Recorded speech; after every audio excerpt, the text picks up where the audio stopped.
There's more Rockets drama to discuss, plus more Texans drama, plus who's the most overrated and underrated teams in the NFL? Is there a hidden message in the Philadelphia 76ers new jersey? An AMA is here. Yes, you get to ask me anything and I'm going to answer it. All that and more right now on Barry on Deck.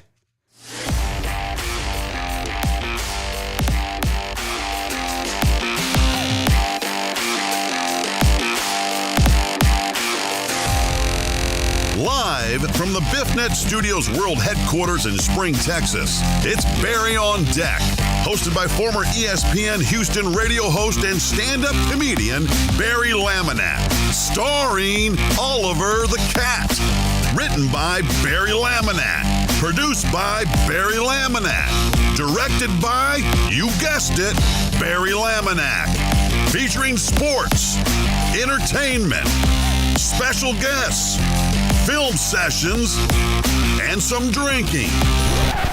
Okay, a lot of drinking. Viewer discretion is advised. And now, here's your host, Barry Laminack.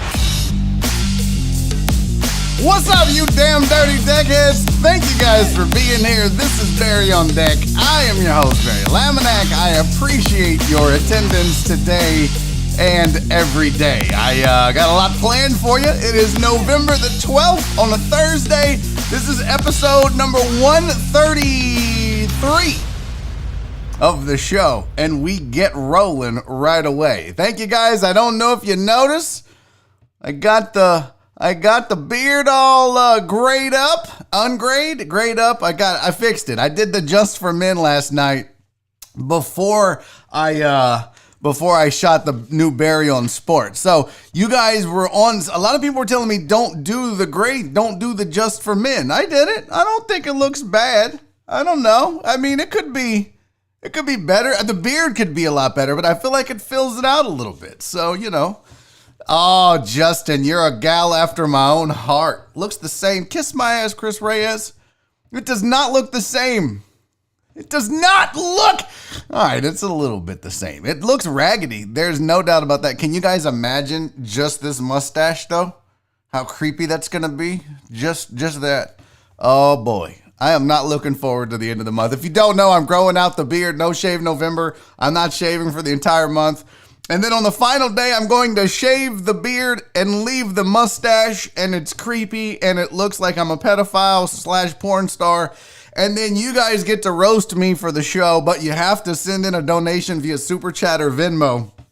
And all the money I raise on that day, we're going to donate to a good veteran cause. I don't know what yet, but we'll figure one out and we will get that money donated. So you guys get to roast me and do it for a good cause. So I'm in it to win it. It's going to be a bad month for beards for me because I do not have a good beard. Goatee, I'm okay.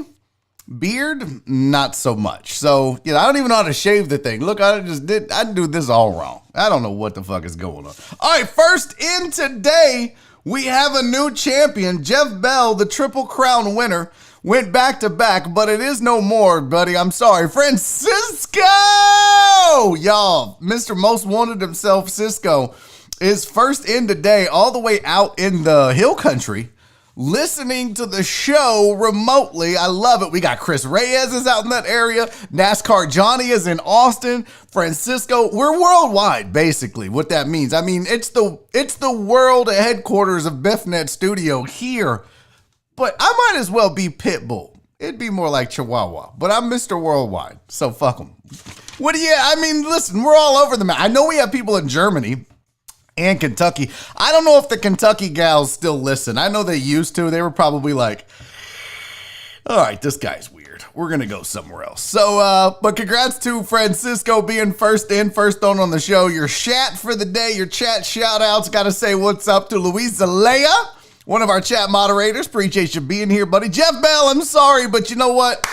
Your run was amazing, and we still love you on this program. Clarence Marshall in the building. I mentioned Francisco. Truck driver Pookie is in the house. Stephen Luther is here. Chris Reyes. Truckin' Taco is here. Rick C. Virginia Buttonweed, what up? Lil Uzi Vert, I see you. Current conditions at BiffNet World Headquarters, 81 degrees, clear skies, calm wind, chance of power outage, 10%. Thank you, Lil Uzi. Much appreciated. Jesus Perez is in the building. Jeremy Benniger with the hashtag Screwhouse. Don't know why we're doing that slander early. Hello, Sydney. Sydney's here. Hi, sweetie. Brandon Martinez has not missed a show. This is 133 shows. He hasn't missed a single one, plus the nightly live chats from way back, plus when I go live on Call of Duty and stream. The dude is just dedicated, and I'm here for it, and I appreciate it, and I love it so much. Matt Poche, Donna Rogers, G-Man, John Dory. I talked a little bit, so I'm going to give him a little extra time. Josh, a.k.a. 713 Hooligan. Hi, Jen. Donna and Jen, y'all make me so happy. You brighten my day. Aaron J. Bryan is here. Terrence J. Christopher Mina, PK, Gregory Vega Jr., and that's all we have time for. Justin Kelm, I see you, White Magic. You're late, but you know what? It's okay. Got our first super chat. Got our first super chat. Thank you for popping the super chat cherry this early, Eric Resendez. He said, fuck Jeff, I'm first. Jeff, if y'all don't know, Jeff was that triple crown now. He was first in the chat, first like, and first super chat. He was hitting that triple crown like crazy. Eric Resendez, though, was like, nope, Francisco's not getting the triple crown today. So he popped in. He said, fuck Jeff, I'm first with the super chat. Eric, I appreciate you as always. Your generosity is amazing, bro. You're just the best. We all appreciate it. Oh my God. Okay, Tony, can we be done with this charade? Can we be done? Here's your shout out, Tony. Here's the attention you're looking for. Everybody look at Tony. Oh, guys, look, it's Tony. There's Tony. I mean, he is a handsome devil. Like, if we're being honest, he's a handsome man. He's a handsome man. What an attention whore, though. Oh my God, such an attention whore. You're in though, buddy. I appreciate you. All right, we do have a shit ton of stuff to discuss today. I almost hit the wrong button and played the intro again. That's gonna happen more than once, kid. So get your shit together. AR Platinum's out in Cali checking in. He said, I'm out in Cali scratching tickets, BOD at noon. Feels weird, right? But I appreciate you checking in, though, all the way from California. Y'all, AR Platinum's working on some cool-ass shit. Y'all need to go, if you're not following him, you need to go hit up that channel. He's a deckhead. He's a suspect. He's also a big-time YouTuber, second largest scratch-off / lottery ticket channel in the world. You talk about Mr. Worldwide? That's the man right there, AR Platinum. So, plus, he gives me some support behind the scenes on this YouTube bullshit. But he's out in Cali, so that's dope. Plenty to get to today on the show. Plenty to get to. We're going to talk about teams that are overrated and underrated in the NFL. The Rockets are a goddamn mess. We need to talk about that. The Texans are a mess. We have more information about the Amy Pelsic firing and who's really responsible and behind it, plus some conspiracy theories as to why she was let go. So we'll discuss that. Do the Philadelphia 76ers have a hidden message, a subtle message in their jersey? We'll look at that. Josh Allen says he wants to be a Bill forever because of what the Bills Nation and Bills Mafia did. And what else? We got a whiskey tree from Jameson that I'm going to apply for. A guy got caught on MSNBC with a hot mic and cursed. It was amazing. A chick said she's too hot for Tinder, so fuck her. We're going to make fun of her. And then, of course, the AMA. Of course, the rules on the AMA are real simple. You just put hashtag AMA in the chat, and then I will answer your question, as long as it's not too personal. You know what I mean? Like, what's you and Nora's favorite sex position? I'll probably have a moderator put you in a timeout if you ask some bullshit like that. But other than that, we're just going to have fun. The Reverend had a comment about my beard. He said, I'm not hating on you. It looks good, but it actually looks patchier, darker than it did gray. Really? I guess because it enhances. See, I'm trying to fill these holes out, but I guess that's not happening. Even over here, I don't know. I give up, dude. It's just, I give up. If they had a magic formula for a better beard and a bigger dick, I'm in. Especially if it was one pill. I would pay for 2 pills. Like if they were like, if this was the Matrix, but it was like the Mantrix, and you had to pick between red pill was a better beard and blue pill was a bigger dick, I'd be like, ugh. Can I get back to you? Because both of those are important in some way. I don't know. I mean, I've gotten this far without either. But, you got to make decisions. I would be down for it, though. I'm not going to lie. I am so jealous of people that have a majestic, amazing beard, like my grandma. I'm so jealous of that. All right, let's get to these sports. Let's get to the sports headlines here. Damn it, come on. Get up there. Get up there. Goddamn slide. I forgot to print out my show list today, so if I'm a little discombobulated, you're just going to have to deal with it.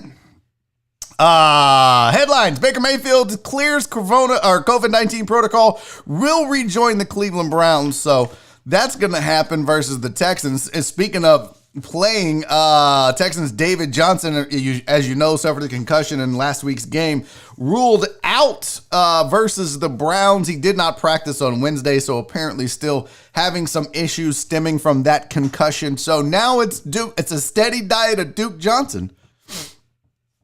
Steady diet of Duke Johnson. Shane Bieber and Trevor Bauer are your 2020 Cy Young winners, and if you paid attention to baseball at all, that shouldn't be too much of a shock to you, especially about Trevor Bauer, which is really cool for Bauer because not only is he winning a Cy Young, but he's a free agent, and so now he has the opportunity to make some waves in the market, getting paid. So that's a cool deal.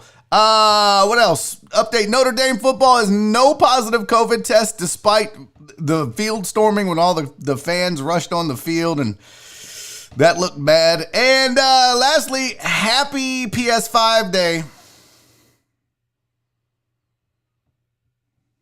I was up until 4:30 in the morning. I didn't get up today until noon. I was up until 4:30 in the morning. I was working on some Food of Ages stuff. I was finishing the new Barry on Sports, which I'll play tomorrow for you. But if you do me a favor and go watch it on the YouTube channel now, the goal is to get 500 views on the new Barry on Sports. But I was up working on that shit all night and trying to get a new PlayStation 5. None of it happened. I got teased. I got in the what's it called? I got into the queue. I thought I was in on the Sony site. Then they sold out. It just sucked ass. So now I have no PS5, and everybody on the Discord is flaunting their PS5, and they can all go to hell. And I said, one more person shows a picture of their PS5, I'm shutting down the whole Discord. I blow this whole goddamn thing up. People wanted me to try to get it from Walmart live on the show. I bet if I go to the Walmart website right now, look, it's 2:14. Walmart supposedly dropped a new PS5 at 2 p.m. Guaranteed.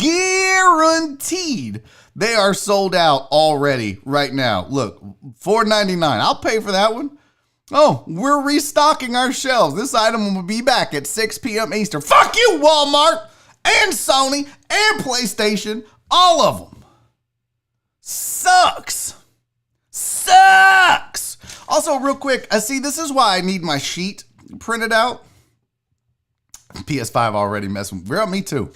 Me too, Jen. I needed my sheet printed out because yesterday I did not see some Venmos come in. And I would be remiss if I did not acknowledge both of these ladies, these fine women, for their generosity and their Venmo. So Sylvia Iglesias sent me $20 yesterday via Venmo and said, "Happy Veterans Day. This is for the Veterans Charity." So I told Sylvia, first of all, Sylvia, thank you so much for your generosity on Venmo. Very much appreciated. YouTube doesn't get their cut, which is always great, especially since this money is going to go to a charity. So what I'm going to do, Sylvia, at the end of the month, when I do the whole Roast Me Challenge thing, and people are donating, your $20 is going to go to whatever cause we raise money for. I still got to figure it out, but whatever cause we raise money for, Sylvia, your $20 is going to go to that. And Donna sent $10 as well. She said on Venmo, and thank you, Donna. She's always the sweetest, but she said, shout out to our Barry on Deck veterans. Thank you. Donna, I want you to know I'm going to send your $10 to that charity as well. So the $30 that you guys sent me yesterday via Venmo that I missed, I apologize for missing it. I wish I had a way to get an alert like a super chat on my computer or on the screen. But if I don't have my phone with me, which some days I don't, I completely miss y'all's Venmos and I feel awful about it because your generosity is appreciated and I never want you guys to not be acknowledged for your generosity and kindness. But I will take that $30 out of the Venmo and I will send it along with the charity when we raise money at the end of the month. So I appreciate both of you guys. Also got a Venmo. Just glad I looked. Christopher Mina, thank you, buddy. He said, the Discord has been a godsend. Thank you all that have reached out. Well, Christopher Mina, we love you. You are a deckhead. You are part of the family.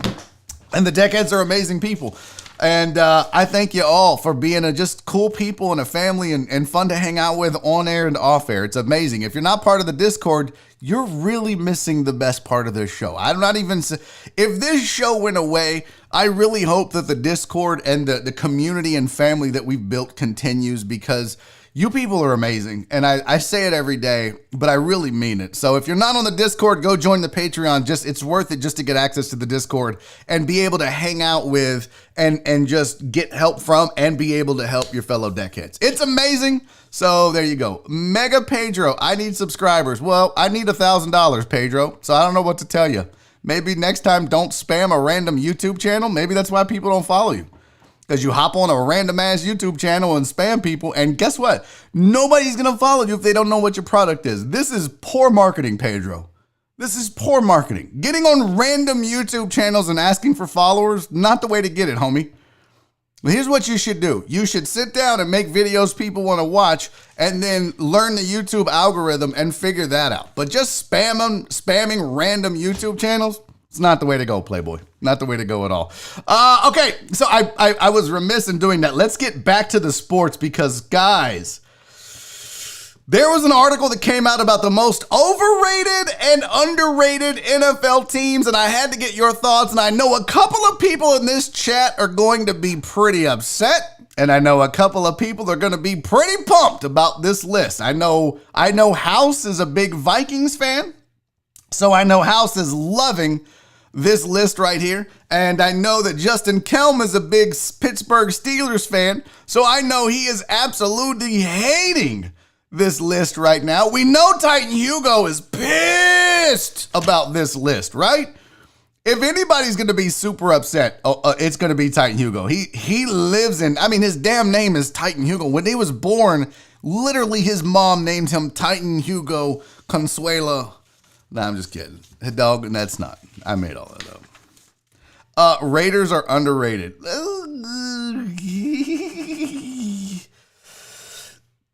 I think we need a classification. So here's your list, and this is all according to, who was the source on this? Look at Chandler Edwards' skull! That sounds like I don't know. I don't even know why they chant skull, but it's weird. So this is all from For the Win, okay? The NFL's most overrated and underrated teams. So the overrated that they have, the first one is the Pittsburgh Steelers. Do you believe the Steelers? So, okay, my question to the chat while I go through these, all right? My question to the chat while I go through these is, what team not listed on each side would you add? So who would you take off the list?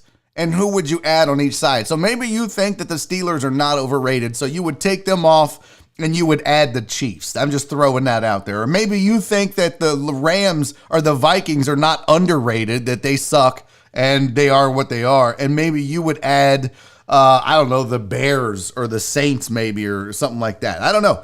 Let me know what you think while I discuss this, and I'll go back and scroll through and see some of the feedback that you guys have. For me, I don't know. I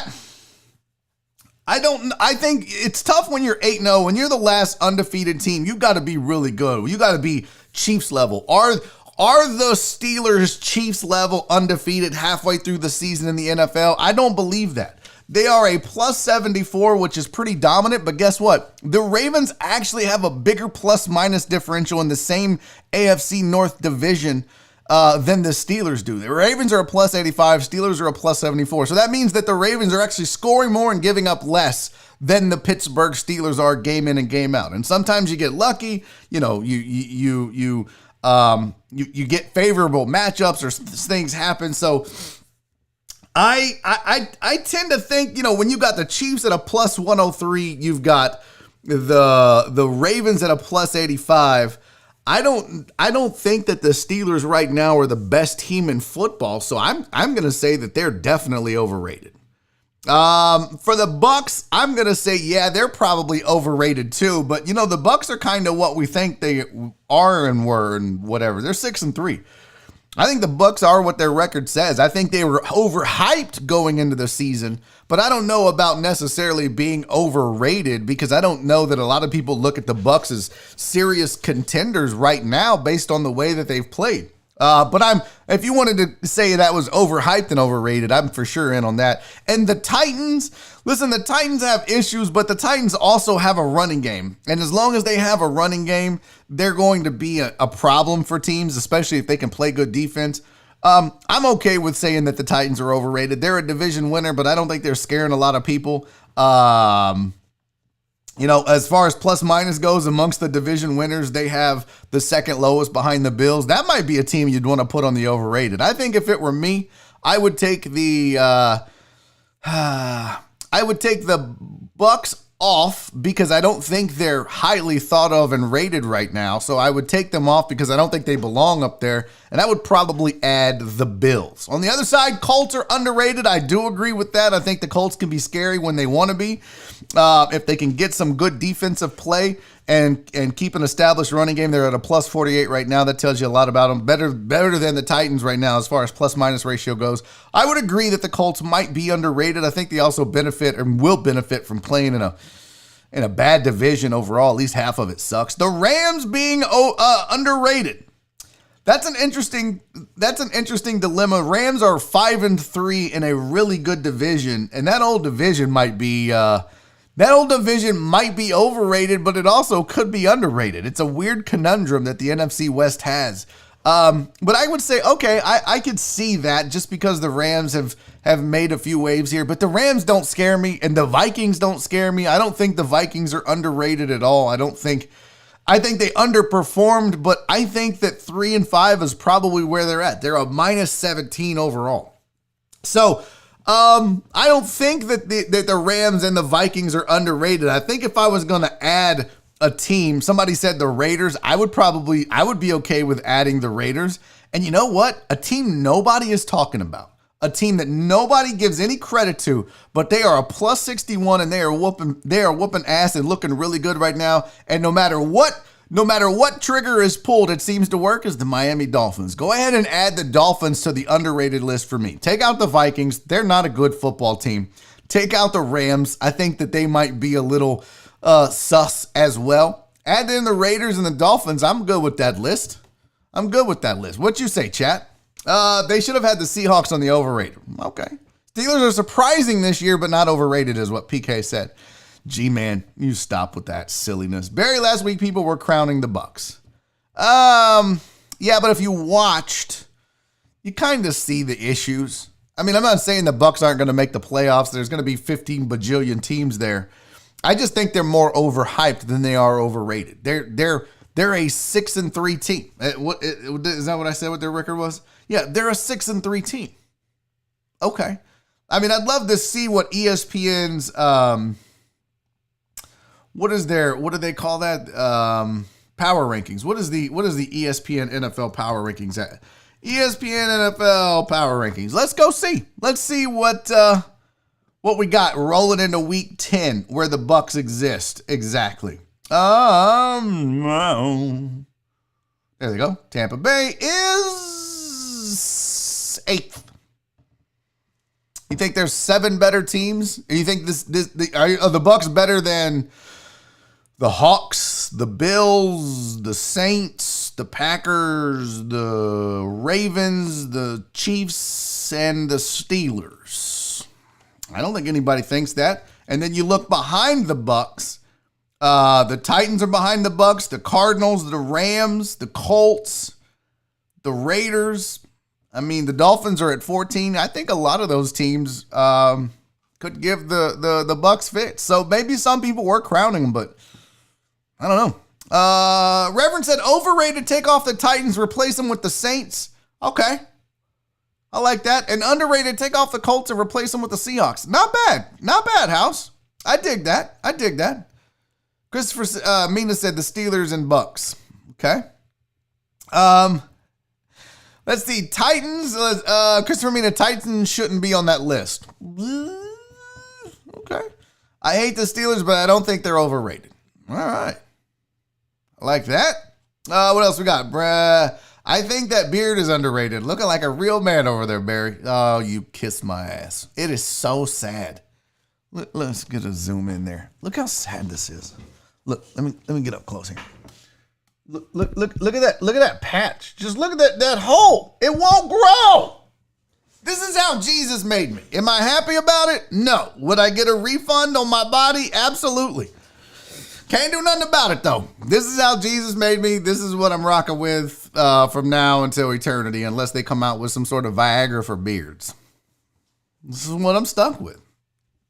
Yes, Reverend, could you please have a talk with Jesus? I feel like I got a limit for a face. I don't feel like he made me like super smart and hilarious, but like, look at this. It's a mess. So, Clarence said, I'll tell you one thing. They are better than the Texans. Pretty much everybody is better than the Texans, Clarence. Let's be real. So there's your overrated, underrated list. I always find those interesting. They're great talking points. They're good for debate. Reverend said 3 inches coming my way. Cool. Fuck this beard. Bring on the 3 inches. Let's go. Give me that 3 inches. I'm up to 4 now. All right. Well, that's my read. I don't know why I keep looking at it. I don't have my goddamn show notes in front of me. I have to look at my screen to get my show notes. Oh, we do need to talk about this. This has been popping off in the Discord. Some of you that are watching this show that aren't on the Discord, shame on you.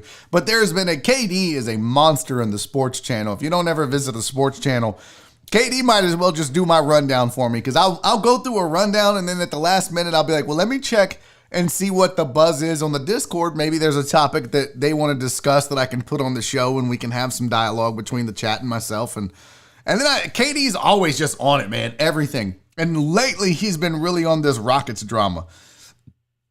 Excuse me. The Rockets are an absolute mess. And when I tell you that it's not looking good for this franchise right now, I mean, this whole thing could be blowed up. Blowed up. And you know what? I'm okay with it. Let's get into the drama. Let's get into the mess, because there is a lot to discuss about this Rockets mess. So first of all, James Harden comes out and says that he's here. That he is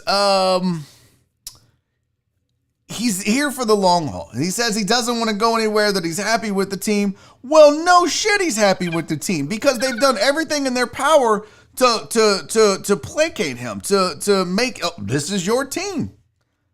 And now we find out that Russell Westbrook wants a trade. I mean, I just talked about Rockets drama, yesterday, day before?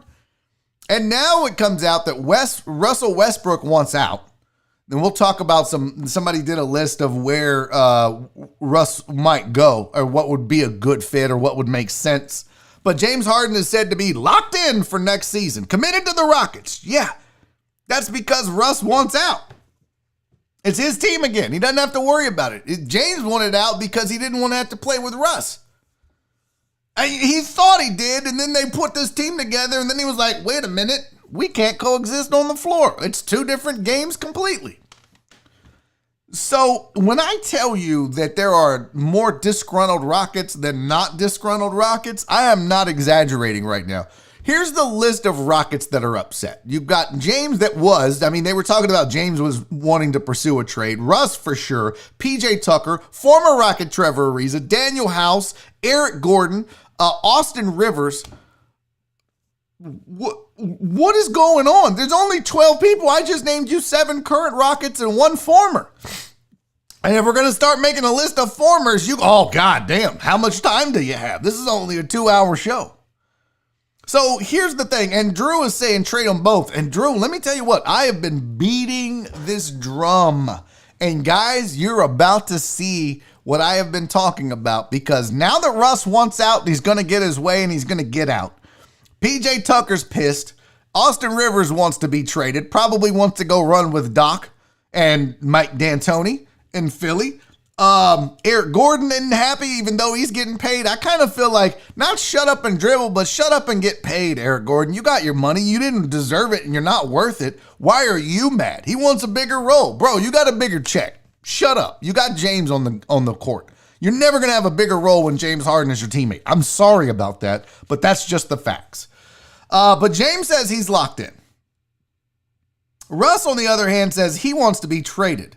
And here's from Larry Brown Sports. Here's why Russ said that he wants to be traded. It says, according to The Athletic's great breakdown, which, by the way, if you have a subscription to The Athletic, then you absolutely must read the article by a friend of the show, Kelly Eco, that he co-wrote with several other folks. But it talks about the fact that Westbrook reportedly attempted to implement some of the same accountability culture in Houston that he built through his career in Oklahoma City. He even reportedly had some tense conversations with James Harden about accountability, but none of it happened. And according to the article, Westbrook, quote, has been uneasy about the team's accountability and culture and wants to join a team where he can have a role similar to his prior floor general role in Oklahoma City. In other words, if you really paid attention, even to the conversations on the court when things would happen, this is every time I've watched the Rockets since James Harden has been here with another superstar, be it Dwight, be it Chris Paul, be it Russ, be it, some of the other guys on the floor that he's played with, like a Lou Williams or whatever. Anytime you've seen these guys and him interact, it's always James barking at them. You didn't do this right. You didn't do that right. He doesn't lead by example, but yet he talks to you like he leads by example. And that's just my observation of James having conversation with his teammates at timeouts. Can I hear what's being said? No, but body language speaks volumes sometimes. And you could tell several different times that Chris Paul had wanted nothing to do with James Harden telling him how to play basketball, and neither did Russ. And, oh, well, you missed this assignment. You weren't here. Bro, you don't play defense. Don't tell me how to play defense. And look, Drew's right. Nobody wants to play with Harden. He's not a good teammate. He's not a good teammate. If he was, they wouldn't be rolling through superstars like Kardashians and basketball players. I'm curious who's had more rocky relationships and short-term love triangles with a basketball star, James Harden or a Kardashian, because they're both running through stars like crazy. It's insane. And the fact that the Rockets are still like, well, we'll trade you, Russ. Well, all these guys can suck it. James is our guy. Why? What has James Harden done to deserve this kind of treatment? What has he done? Oh, he scores a lot. Do you know how many people in this league can score? Are they as versatile as scoring as James? Are they as good? No. But I tell you what, it's the trade-off of unselfish basketball, team cohesiveness and chemistry, and potential in the playoffs versus a guy that can fill it up. Because KD's been barking about that. KD's been like, oh no, you can't do this. If you blow it up, it's going to be 7 years of misery. You really have been enjoying getting bounced in the playoffs and embarrassed each and every year? I don't get that. But Russ ain't having it. Russ wants out. Mark Berman had a tweet that said, NBA confirms Russell Westbrook. NBA source confirms Russell Westbrook is asked to be traded as Shams Charania reported first. We knew, Mark. Source says Westbrook wants to be traded because he's not happy with the Rockets' style of play on offense. Now, here's an interesting video. I grabbed this. This is probably going to get me a copyright strike. I don't give a shit. Go fuck yourself, YouTube. I'm over here. YouTube obviously doesn't understand fair use, but they can fair suck my cock. So this is a video of Kendrick Perkins on ESPN discussing the Russell Westbrook trade. It's more than one problem that's going down in the H-Town. It's multiple problems that's happening. And the Titanic is sinking, and Russell Westbrook got ahead of the curve and got him 2 life jackets. Not 1, but 2. That's why he's requesting a trade. Stephen A., to your point, you may be right. I haven't heard that, but I don't disagree with you at all. You may be right about that. But it's multiple problems that is going on with this organization and their franchise player. One is that Russell Westbrook and James Harden both wanted Ty Lue as their coach.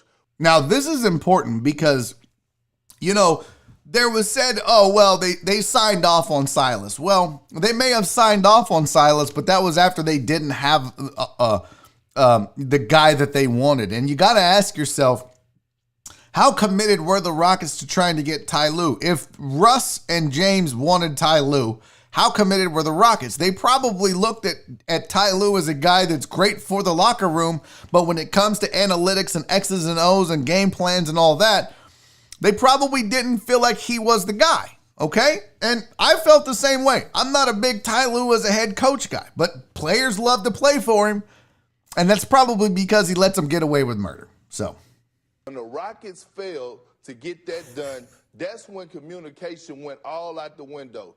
By the way, Chandler said K Perk is sweating way too much to be streaming from home. He does need a makeup artist to powder him up. I mean, I don't have that luxury, but I don't sweat like that either. I mean, it gets hot in here, but damn, you're right. K Perk's sweaty as hell.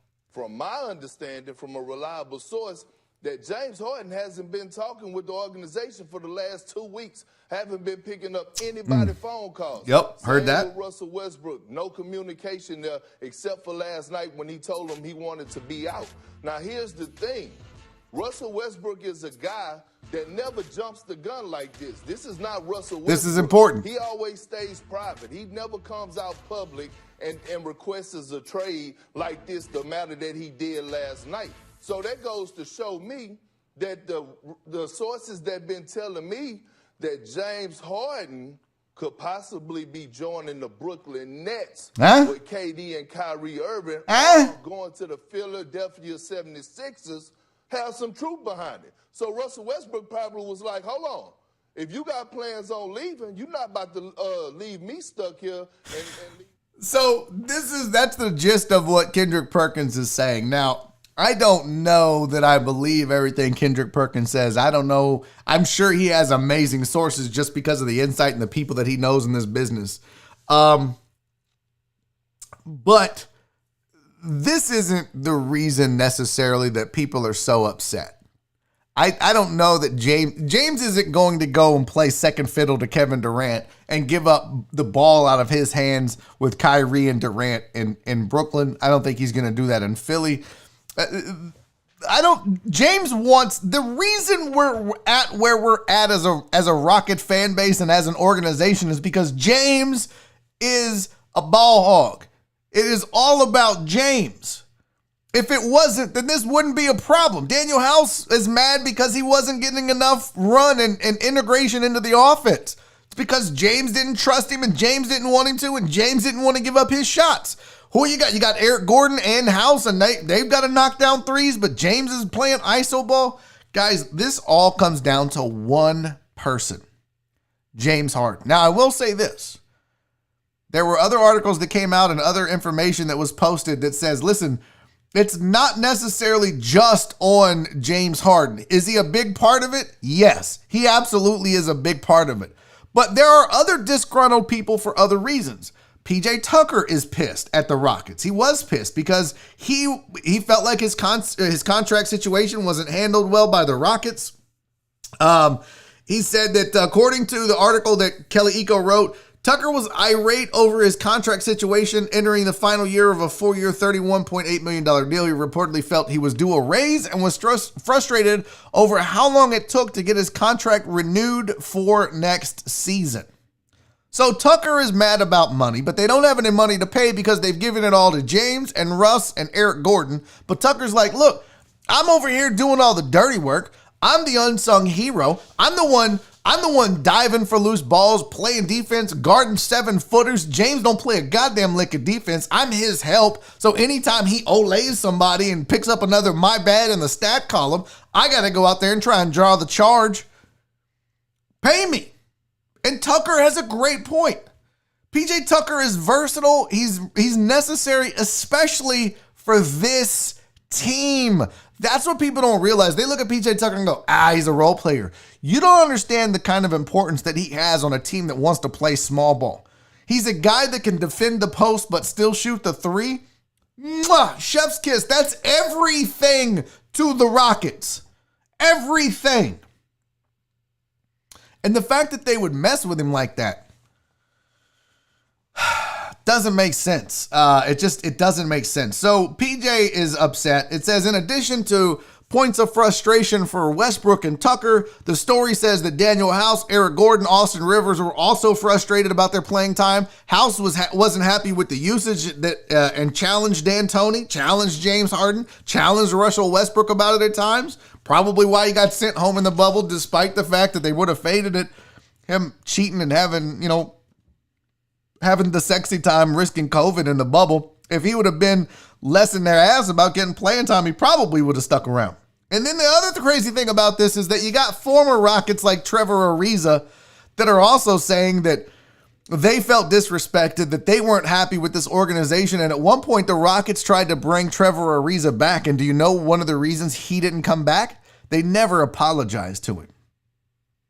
Think about that for a second.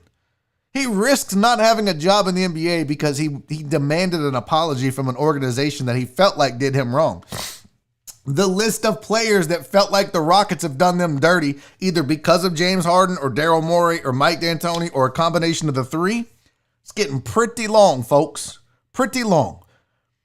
And here's the thing. This isn't all on James, because as this starts to unfold and unravel and we start to read more and get more information behind the scenes, we're starting to see that Mike D'Antoni was a problem. Mike D'Antoni felt threatened by John Lucas. Mike D'Antoni would allow James Harden to get away with absolute murder. Mike D'Antoni had a hard time dealing with some of these personalities. Is he a basketball genius when it comes to offense? Yes. But now we're starting to realize he was part of the problem. But the biggest problem, besides James Harden, was Daryl Morey. And as smart as he was and as good as he was, if you listen to my buddy and my friend and my pal Joel Blank over the last couple of years, ever since The Usual Suspects started, and I used to give Joel shit all the time, Nick and I did, about him being a Rockets hater, but Joel has great insight into that organization. And he always said that Daryl Morey was an issue, that players didn't want to play for him because he treated them like assets and not people, because he did things that it didn't matter. It was all about the analytics and it was never about the human being. And once again, y'all, don't tell him I said this, but Joel was right. I mean, we're seeing now that people hated playing for Daryl. They hated this organization. The culture, we're finding out the culture was a big part of the issue. And the culture was the issue because, make no mistake about it, the culture was the way it was and is because they placate James Harden. There is no accountability for James. James gets away with murder. James gets to do what James wants to do. Everything is built around James Harden. They are 100% sold on he's the man to bring another championship to this city. So if he wants to play iso ball, if he wants to have the ball in his hands, if he wants to have his buddies come down because they're a good hang and they can sit at the end of the bench and cackle and have a good time, basketball be damned, let's do it. So there is plenty of blame to go around. Daryl, Mike D'Antoni, James. I don't necessarily blame Russ, but I question, what did you think you were getting into? What did you think was going to happen? What did Chris Paul think was going to be the case coming and playing for James Harden? And I'm going to tell you right now, unless the Rockets can figure out a way to trade for another superstar, mark my words, there will never be another huge marquee name that plays on this team as long as James Harden is here. I'm going to say it now. This league knows. I mean, the trick is up, James. They know now. You couldn't play with your best friend. You couldn't play with a guy that you got along with in Chris Paul. It's over.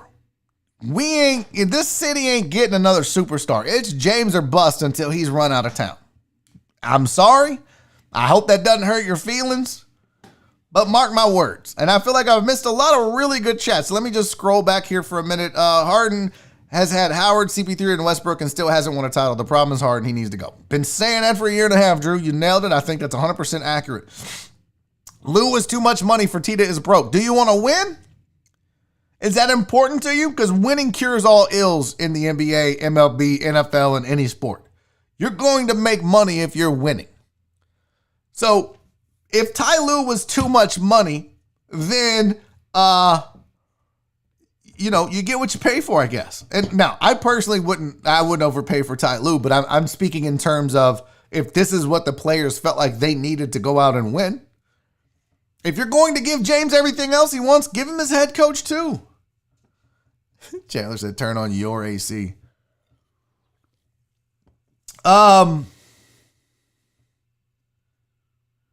Let's see. Yeah, somebody said, I don't get why they expected two me guys to work.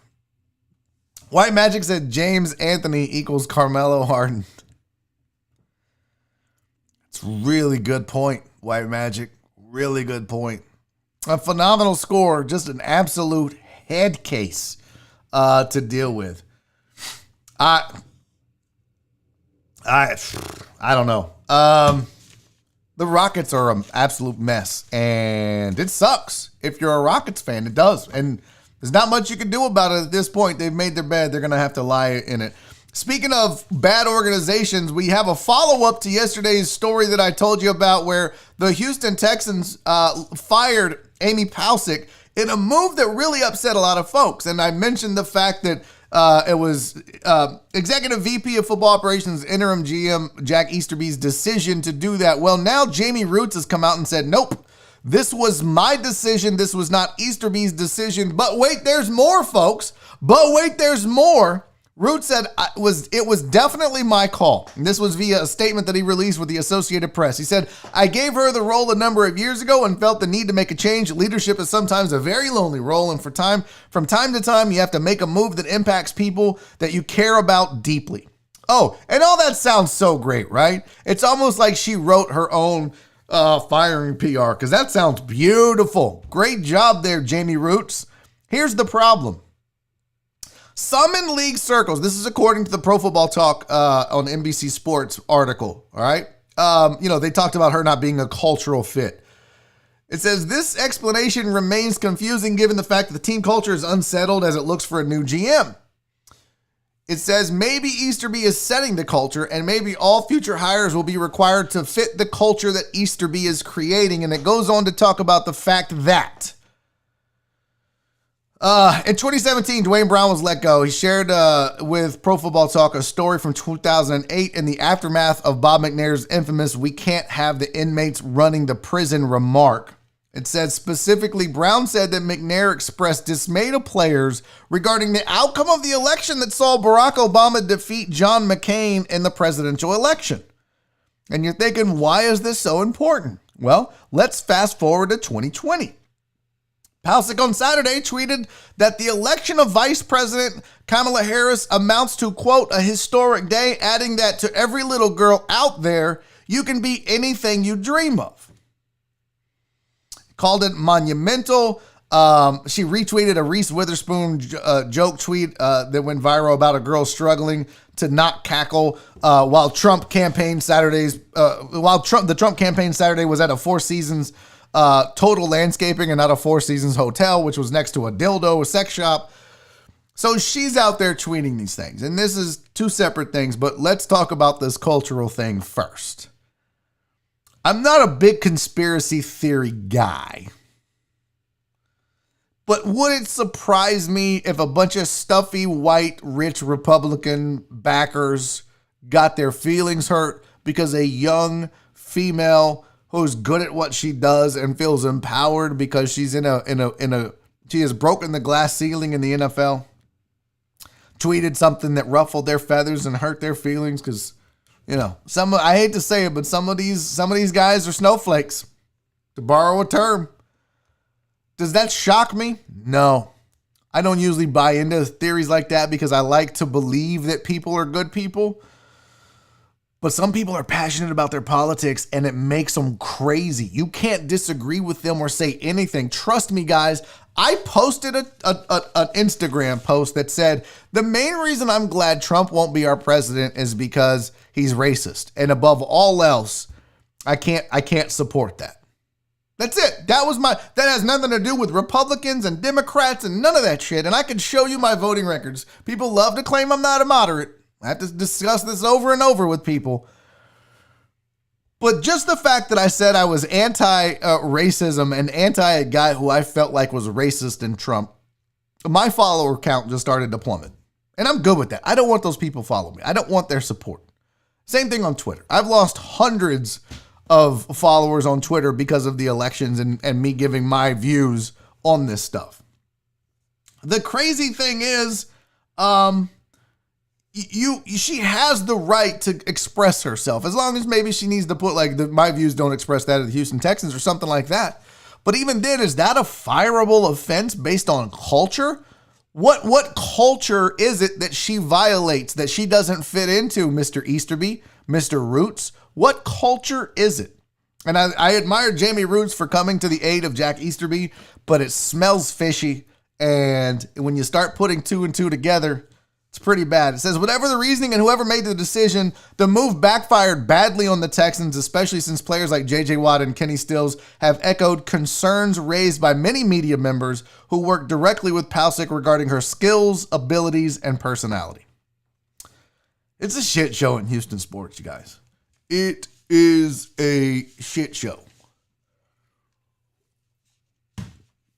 Got cheating ass Astros, disgruntled ass Rockets. I don't even know what the word for the Texans is. It's both, right?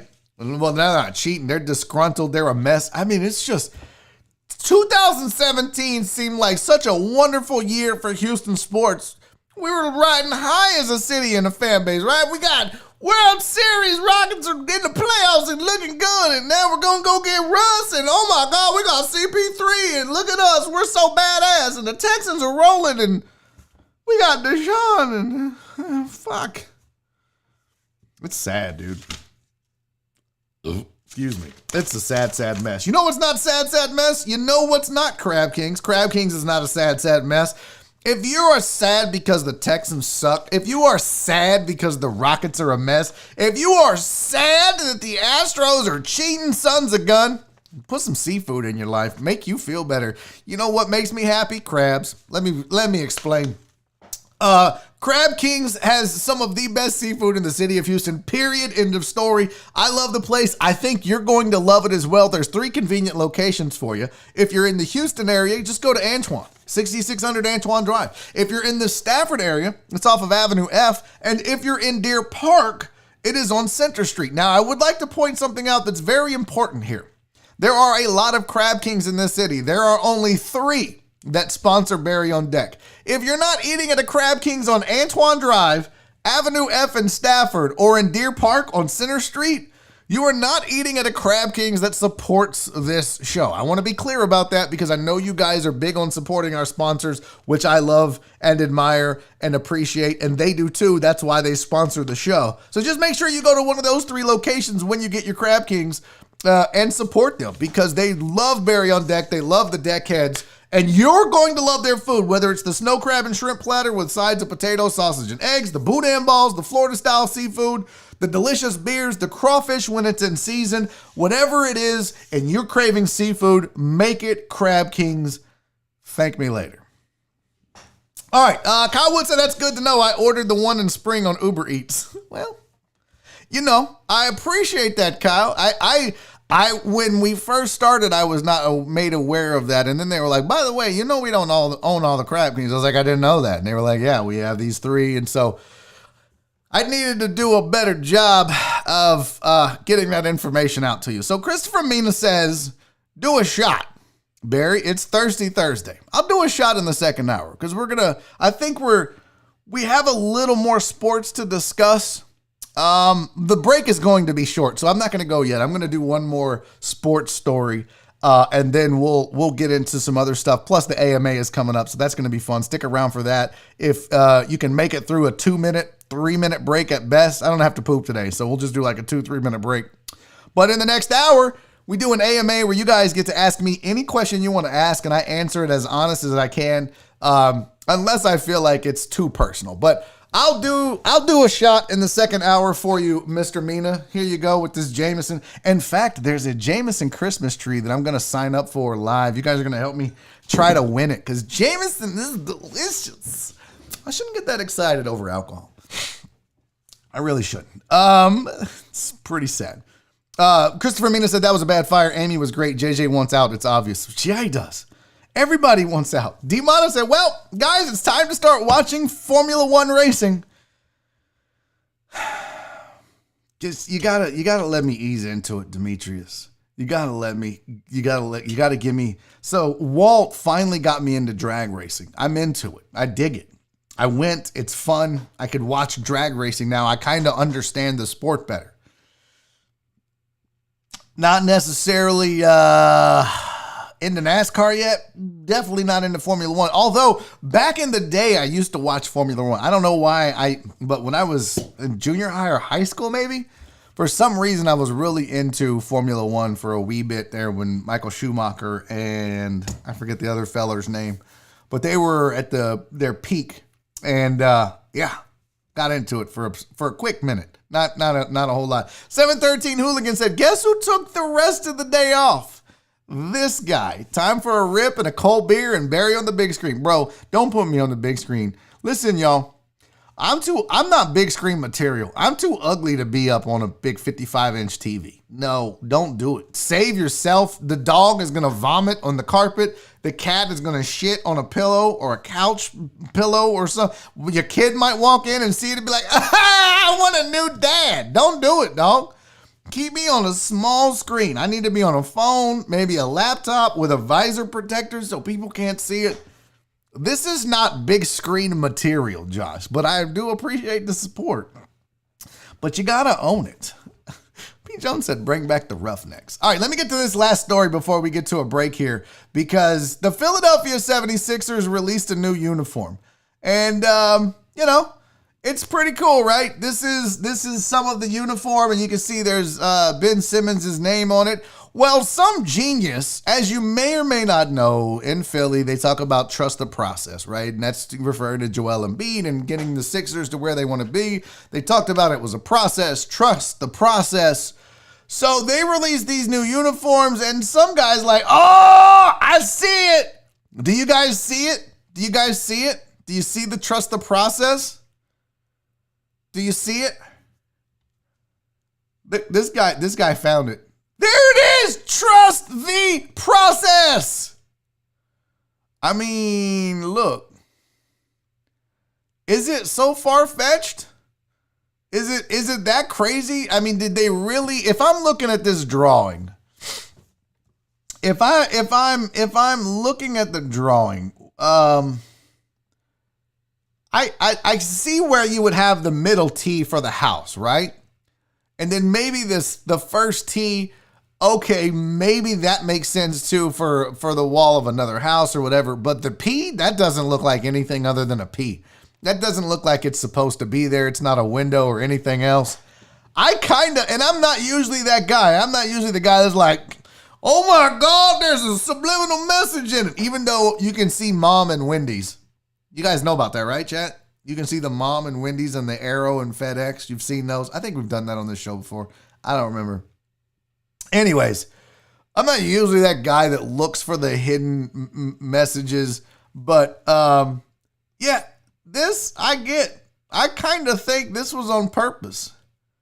TTP, I see it. Trust the process. It's right there in black and white. Philly is sending subliminal messages. All right, Aaron J. Brown said, I had you on the 70-inch last week. Damn, bro, you ruined your TV. You ruined your TV, Aaron. What'd you go and do that for? Don't boo me, Amos. I didn't make that shit up. All right, we got to get to a break. Let's do a quick break. This is not going to be 5 minutes, by the way, gang. There are 70 of you here. We're going to be gone for maybe 3 minutes max. There's 69 of you. Where'd you go? Don't leave! We're going to have a good time when we come back. We got a whole other hour of show. It's going to be a lot of fun. Why are people leaving? God damn it, we're down to 68. No! Do not. Oh, fuck y'all hard. All right, we're back in like 2 or 3 minutes. Don't go anywhere. This is Barry on Deck. I'm your host, Barry Laminack. See you in a little bit. Or not. Whatever.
welcome back to hour number 2 of Barry on Deck. I'm your host, Barry Laminack. Thank you guys for sticking around through the break. Well, those of you that did. For those of you that left during the break, you can suck it. And I hope while you're at work, a bolt comes loose on your chair and you fall down. No injuries. I just hope you fall down and you're like really, really embarrassed by it because you should have stuck around through the short break. I didn't even get an extra Diet Coke. I mean, I did grab a water this time. I don't know. Well, I have 3 Diet Cokes left in the house. It's panic time, folks.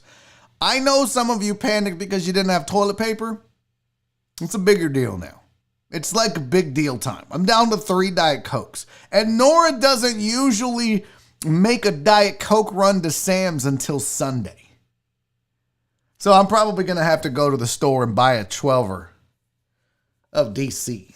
What did I do there? I don't know what that is. I got bruised there. I got an old man scab or something. I don't know where that came from. That just popped up. That started off, this little thing, that started off as an ant bite.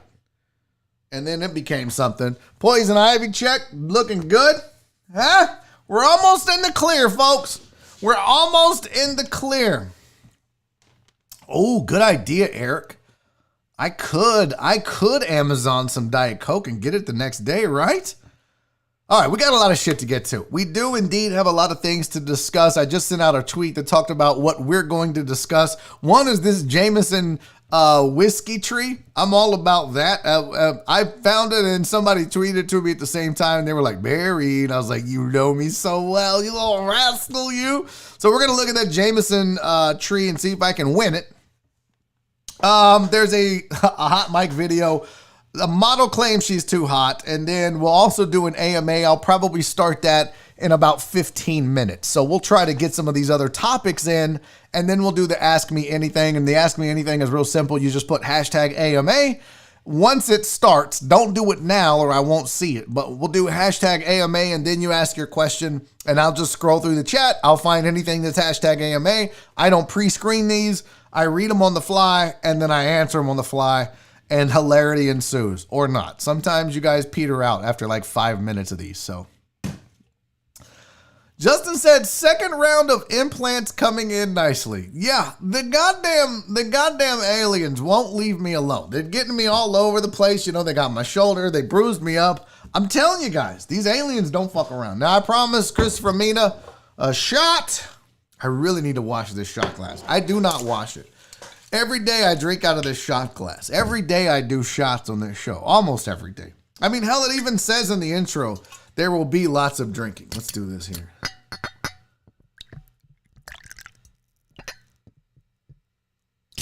Oh, yeah.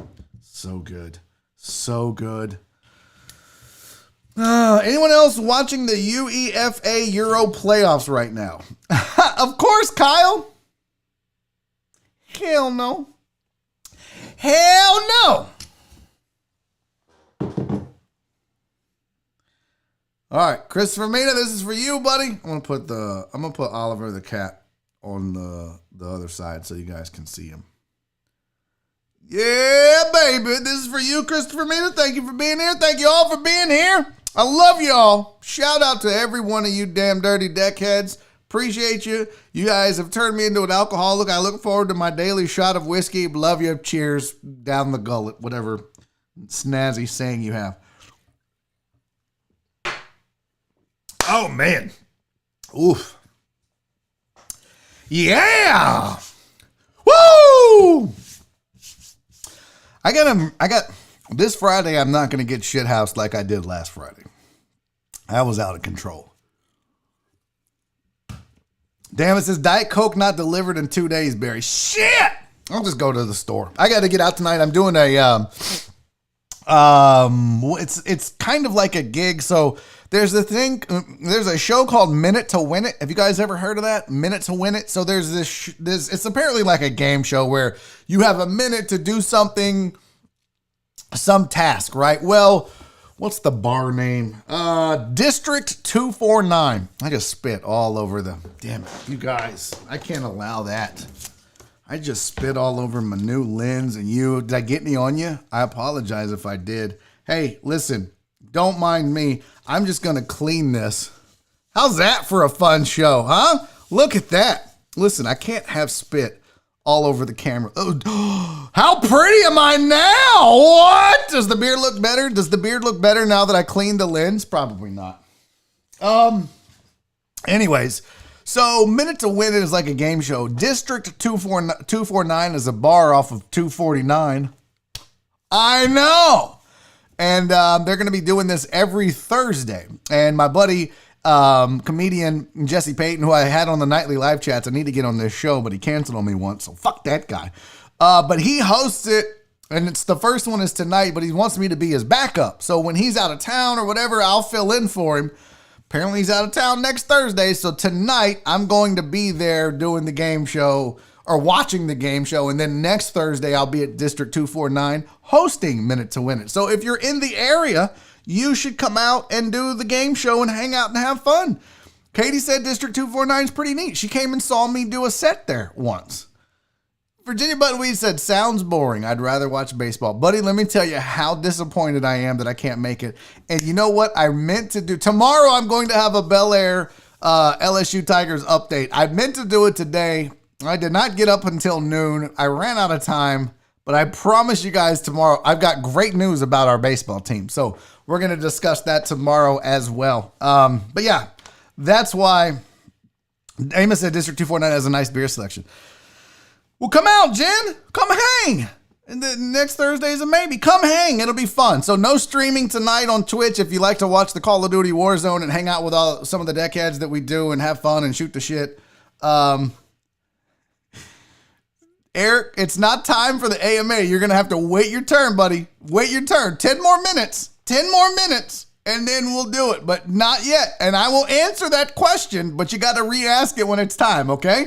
So now I want to do this Jameson whiskey tree because I saw this. Look at this shit, you guys. Where are my alcoholics at? All right. Don't celebrate alcoholism, Barry. Even though we made a joke about it on Barry on Sports. Here's the link. Blah, blah, bloop. Oh, no. If I lose you guys, I'm sorry. Oh, what just happened? Damn, that shot got me. Let's see here. Okay. I think we're good. Yeah, we're still here. Is everybody still here? CC. I said, where all my alcoholics at? CC like, yo, right here, Playboy. All right. Didn't mean to zoom in there.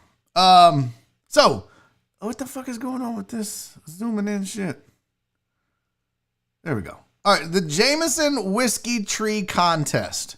It says, if you're up to the challenge of replacing your regular tree, which, listen, Nora would never let me replace our regular Christmas tree. She feels like that would be an affront to the birth of baby Jesus. So what I would do is I would just put it here. I'm going to have a Christmas tree back there. I need to light it up. I'll light it up different, and it'll be green and red here in December. But it says if you're up to the challenge of replacing a tree plus a few feet, you've come to the right place. We're offering the opportunity to win one of 7 Jameson whiskey trees. And I just want to say again, shout out to Jameson. I'm not trying to kiss any ass or anything, but man, I love Jameson. Okay, that was a little, I don't think that's going to win me any favor. Each stands 8 feet 6 inches tall. And features a unique lighting system that makes our empty... Oh, fuck this! Makes our empty Jameson bottles light up brighter than any Yule log fire. 2020 hasn't been easy, but entering this contest is. Simply share your information below and tell us why you deserve to bring home a Jameson whiskey tree to share with your friends and family. Okay, let's see here. Why do you deserve to bring home a Jameson whiskey tree to share with your friends and family this year? Because my whole family are a bunch of fucking idiots. What should I put here, guys? And this would make them all shut up and not talk to me during the holiday season. I don't know. I don't know what to put here. I need something good. There you go. Also, I'm a drunk. And so are 69 of my best friends. I don't know what else. You forgot family. What? Oh, because, oh yeah, my family is, there you go. My family are, be sure to end it with latte. I don't know. All right, let me, let's see here. Boom. Slanty. That's not how you say it. Put that it's your first year as an official alcoholic. Oh yeah, also 69. That's a good one, Josh. 69 of my best friends got me really hold on. Let's do that. They're gonna know what this is all about. Got me really into drinking. I think that's good right there. I think that's not too many reallys, is it? I think that's good.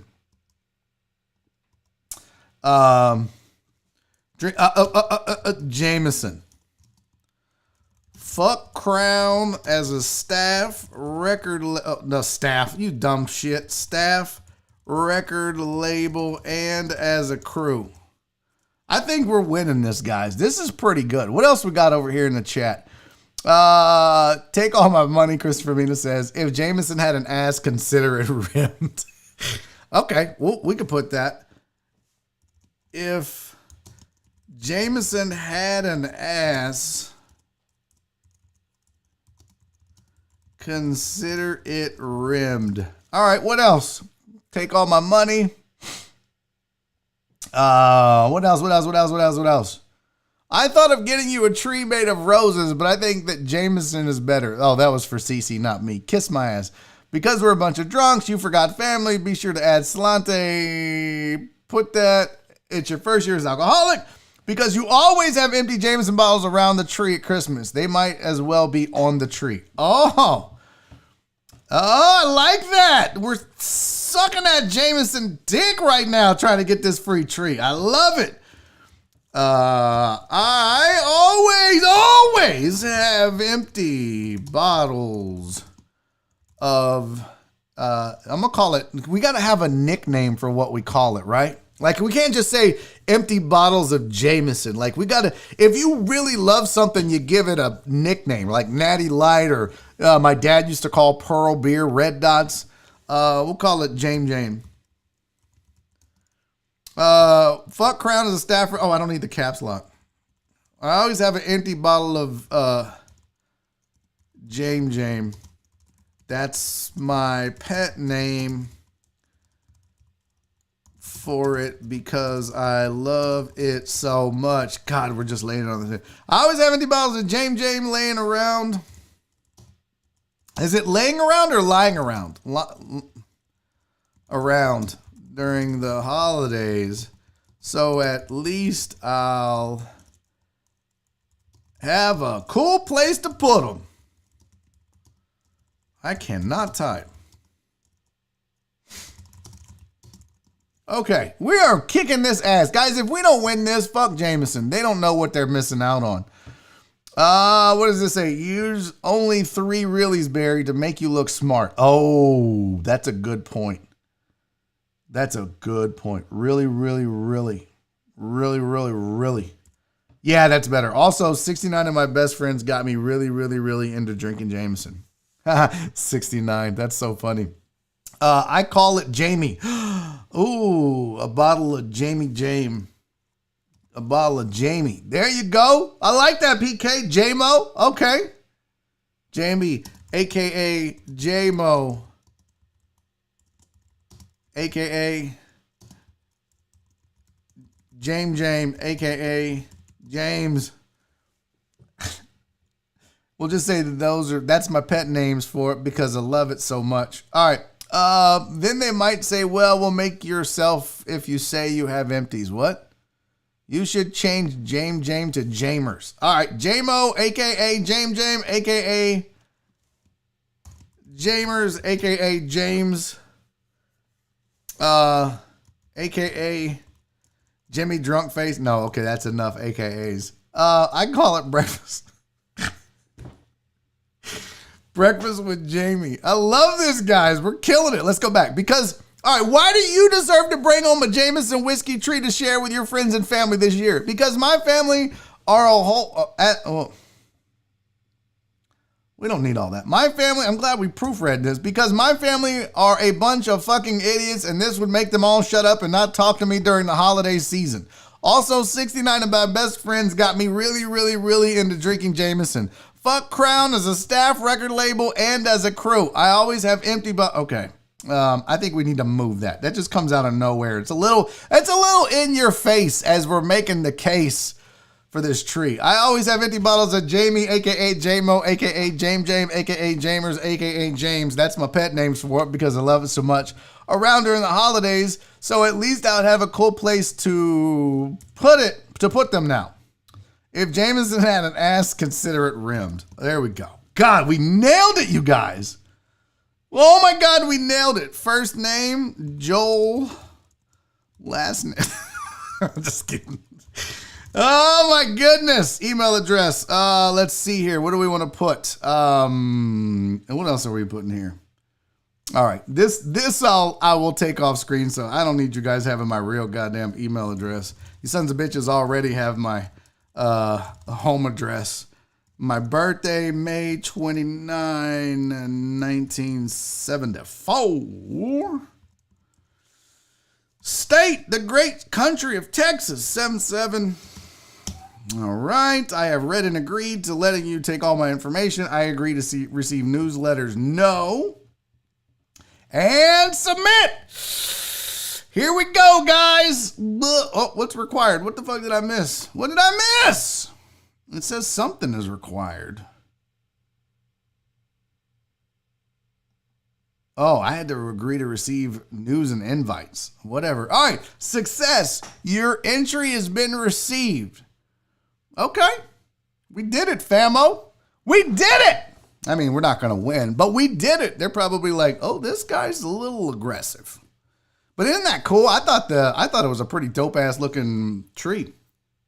Exactly why you're not a burger taster. Listening to 69 of your drunk friends. Oh, I should have put that. I'm a YouTube streamer and it would look cool to have them as part of the set. Fuck. Sergio, where were you 5 minutes ago? I'm over here putting this stupid ass. That made the most sense of anything anyone posted. And you come in after I hit submit? Yes, I said May 29th, Kyle Wood. May 29th is my birthday. We did a birthday show, in fact, because this show started May 11th. Oh, my ear itched. This show started on May 11th, and May 29th, we were on air for my birthday. All right, so there you go. PK and I tried to tell you, missed opportunity with that. I said it too. Fuck!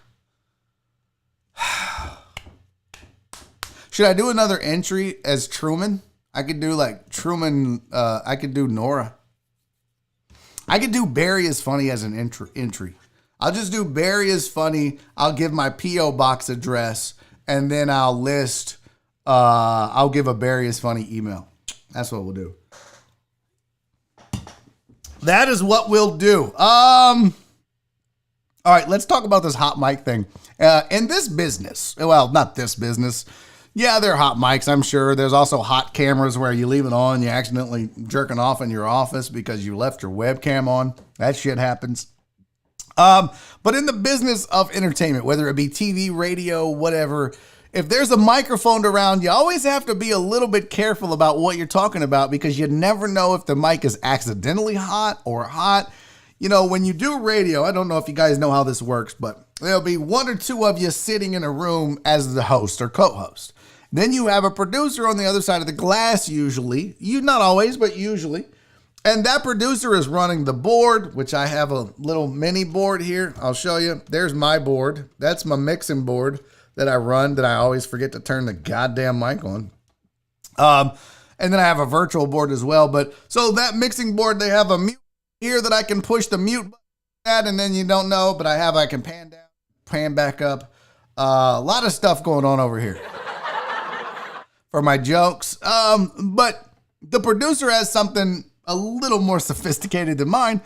And one of those things that they'll do is right before your mic is hot, and a hot mic means people can hear you. They'll tell you in your ear your mic is hot, and then you go live. And then when you are clear, the producer will say clear. If you don't hear those two things, especially in radio, but even in TV, you have to assume your mic is hot. And this cat, they were throwing to him to do a discussion on Trump. And apparently he lost communication with the control room, but didn't realize his mic was hot. And this is what happened on MSNBC. Has some new reporting on something that we talked about at the top of the hour, how the Trump administration is handling the transition with the incoming Biden team, or not handling it, we should say, to a certain extent. This time, it involves our intelligence community. Ken, what have you learned, sir? Oh, shit. Fuck. Okay. Okay. I think we lost Ken for a second. We'll try to get him back there. Yo, my man was so smooth about it. He was just like, okay. Well, I think we lost Ken. I'm trying to get him back. No, you didn't lose Ken. Ken lost you, but you didn't lose his mic. Ken freaked the fuck out, y'all. Ken was on his phone. Accidentally hung up at the control room. Was like, oh shit. Oh fuck. Knowing it was going to be live. Now, when I first watched it, when the panic in his face is amazing. But when I has some new reporting on something that we talked about here's at the what I top of the thought. hour, how the Trump administration is handling the transition with the incoming Biden team, or not handling it, we should say, to a certain extent. This time, it involves our intelligence community. Look. Ken, what have you learned, sir? So right up to that point, you're thinking Ken's ready. Ken's about to give us the business. And then you see this. Oh, shit. Oh, shit. Fuck. And my man's like,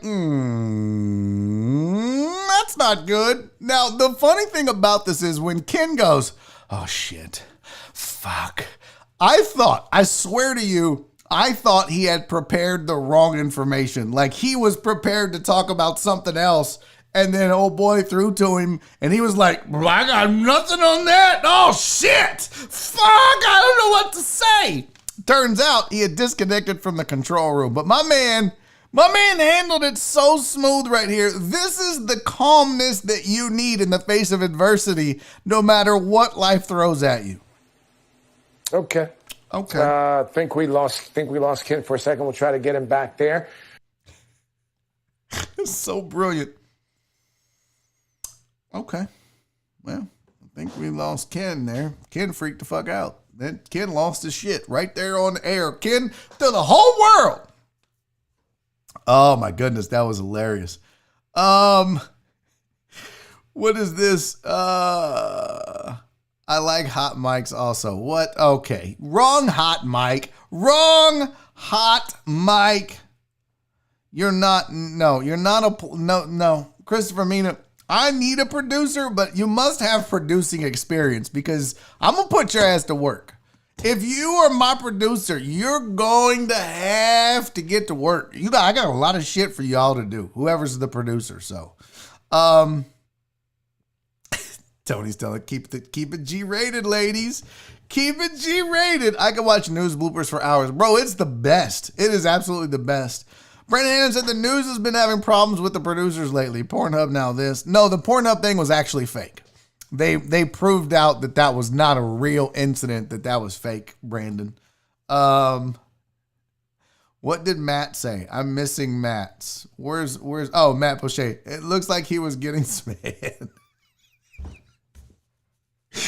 I didn't think about that, Matt. Let's watch it one more time before we move on. We got to do the has AMA. Some new reporting on something that we talked about at the top of the hour, how the Trump administration is handling the transition with the incoming Biden team, or not handling it, we should say, to a certain extent. This time, it involves our intelligence community.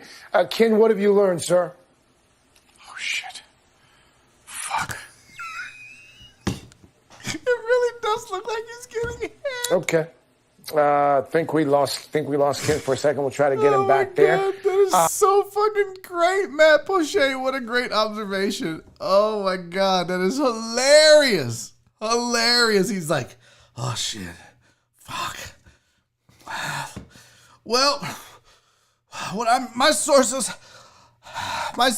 are telling me that should be like the new challenge. We had the ice bucket challenge. We had the planking challenge. There needs to be the new live on TV, but getting head below the camera line challenge, where you're just like, well, Frank, my sources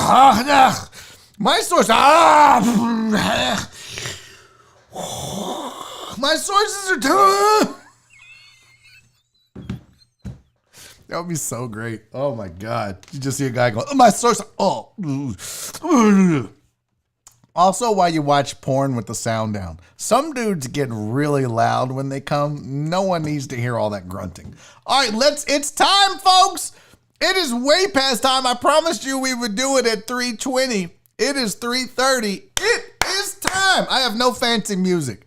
I have no songs for you. I can tell you this. Let me do it for a fucking video, for a fucking meme, for a fucking goddamn TikTok. Yeah, remember that? Wear your fucking mask, wear your gloves, so we can get the fuck out of our house. Yeah, tell them, you dumb fuck. Yeah, I got no. Oh, here's a random song. Uh-oh. Oh, shit. Oh, shit. Oh, shit.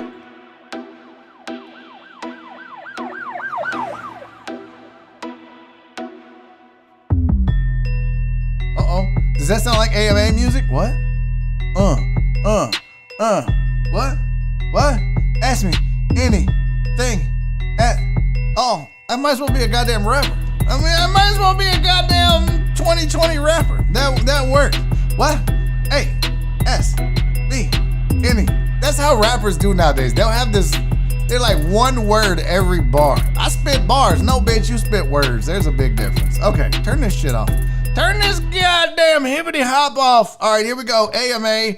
I'm going to put this on the screen just so the people that tune in late but want to know what's going on. There it is. Boom. Look how pretty that is. Right over my majestic beard. We're doing the AMA, bitches. Don't get it twisted. I'll put it up here. That looks like a good location. I don't like that font, though. Can we address this font issue we're having right now? Let's do Titanium Black. Yeah, baby. Yeah. I like that better. All right. Let's do the AMA. Reverend said, can I be producer and a sponsor? I'll settle for just a sponsor. Yes, Reverend, I will let you sponsor the show. I will let you sponsor the show. Okay?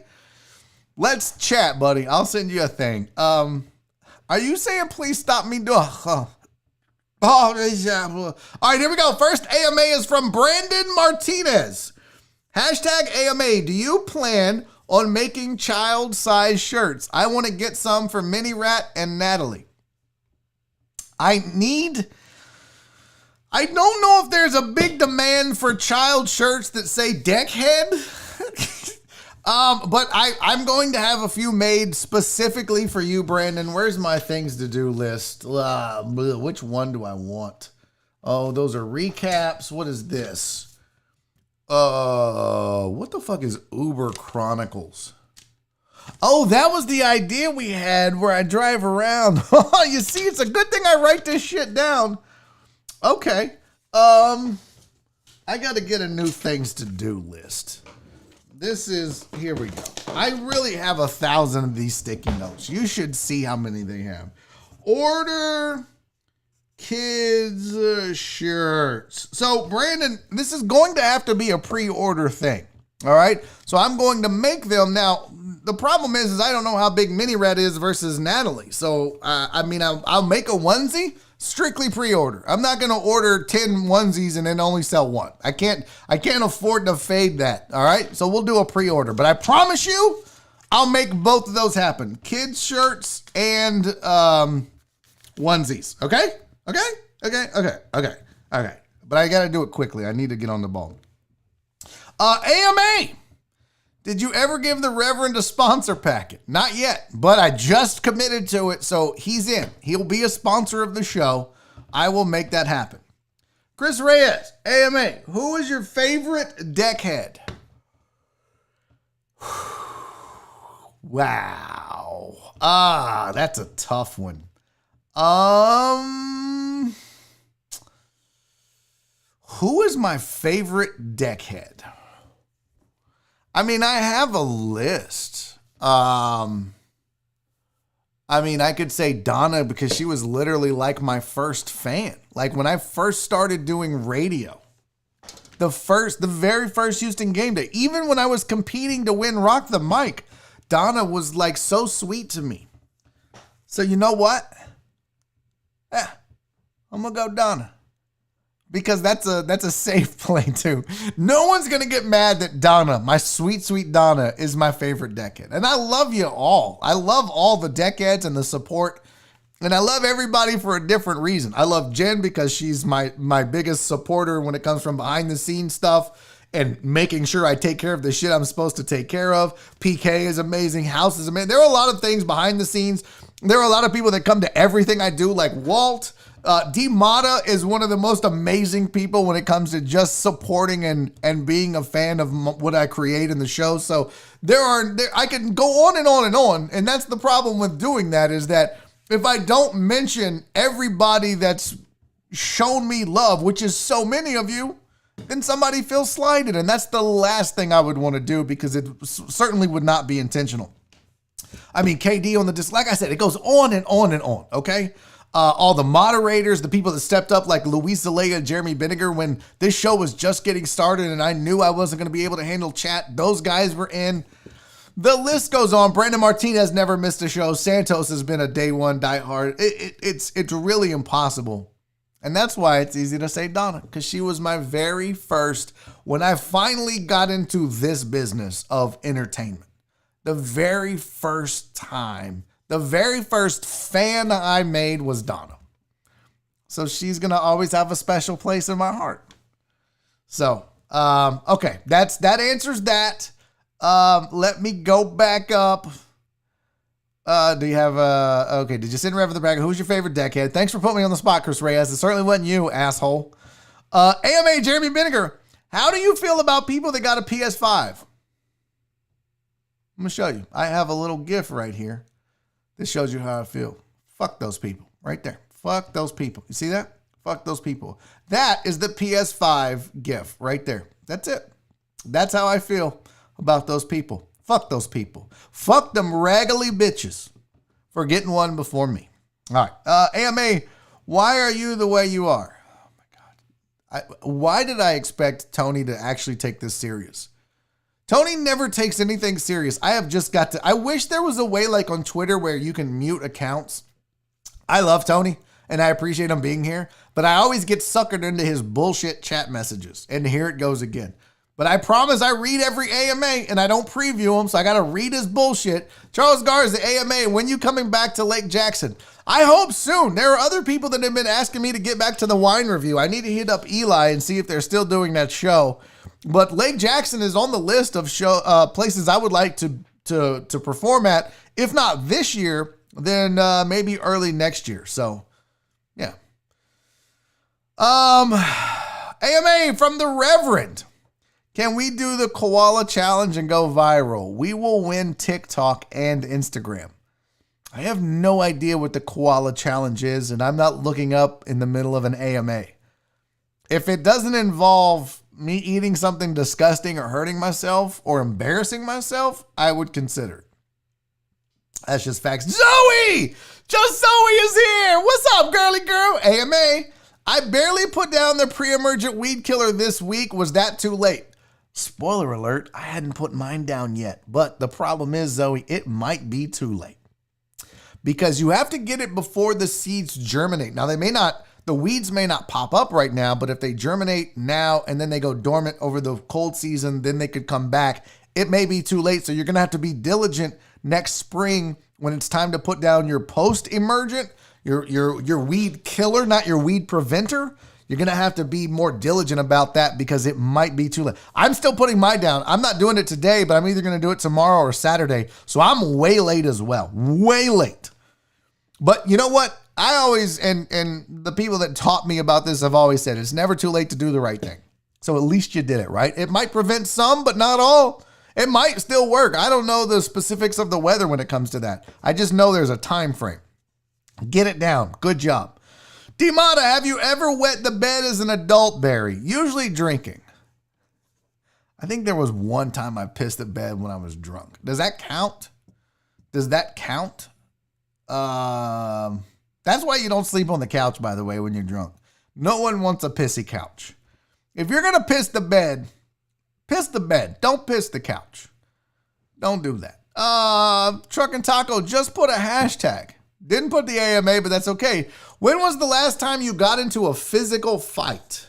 Ooh, that's a good question, Truck and Taco. What's up, Wallace Wilts? Checking in from Cali. You and AR Platinum out there. Ooh, the last time I got into a physical fight? I can't even remember, to be honest with you. I'm sure there was one recently, but I honestly don't remember. I have such a bad memory, you guys. I really think I'm going to have Alzheimer's. It runs in my family, and I think it's just slowly creeping in because I forget a lot of shit. Ask Jen. Ask the behind-the-scenes folks that try to keep this show afloat. I forget so much shit. Like, Virginia Buttonweed will be like, hey, here's your Barry on Deck Little League update. I'm like, cool. And then I'm like, fuck, I forgot to text my sister back who called me 3 days ago. I'm telling you, it's not intentional when I forget things. I think I'm losing it. But I don't honestly remember the last time I got into a physical altercation with somebody. I mean, there were times where I got close. There were times where it looked like there was going to be a fight.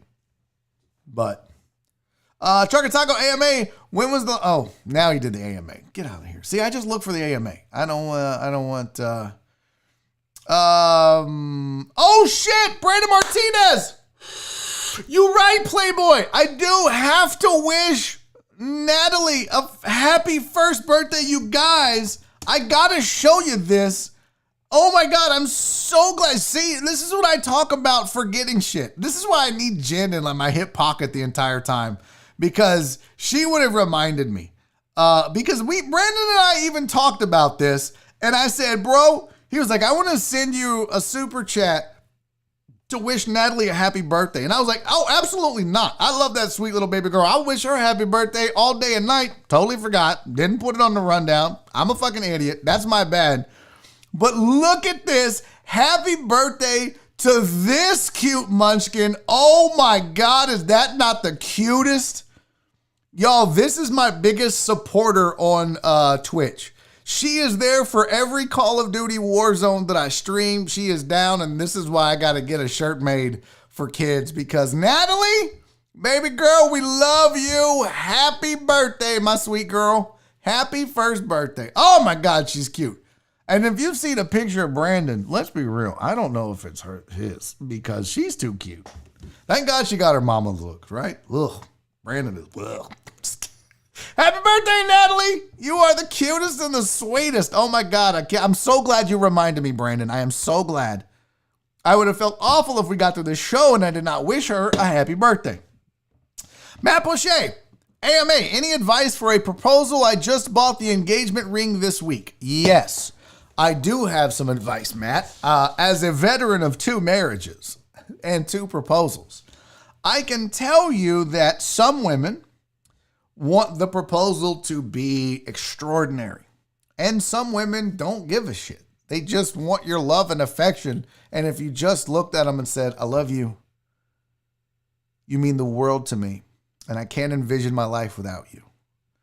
And I don't want to go forward knowing that I cannot spend the rest of my life with you, or there may be the risk of not spending the rest of my life with you. So I want to know if you will make me the happiest man in the world and marry me. And then you show the ring. And that was good for them.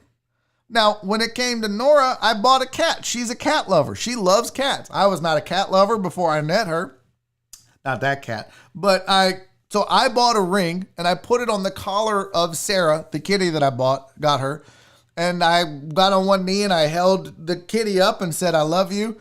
Will you marry me? And she had the little ring on there and she loved it. So what I would say is this, Matt Poche. Some females expect you to you got to fly me to Vegas and I want a 4-star resort in Hawaii and I want to be on the beach and you get on one knee and the sun is setting and fucking you bring back Elvis Presley from the dead and he's playing the ukulele and I can't. And then you propose. And if that's the kind of woman you have, then my advice is don't fucking propose to that woman because you will be fucking miserable with her selfish ass. Find you a woman that don't give a shit how you propose, that all they care about is that they love you and they want to spend the rest of their life with you. And whatever you do is going to be good enough for them. That's my advice, Matt. So truly what I would do if I were you, make it personal.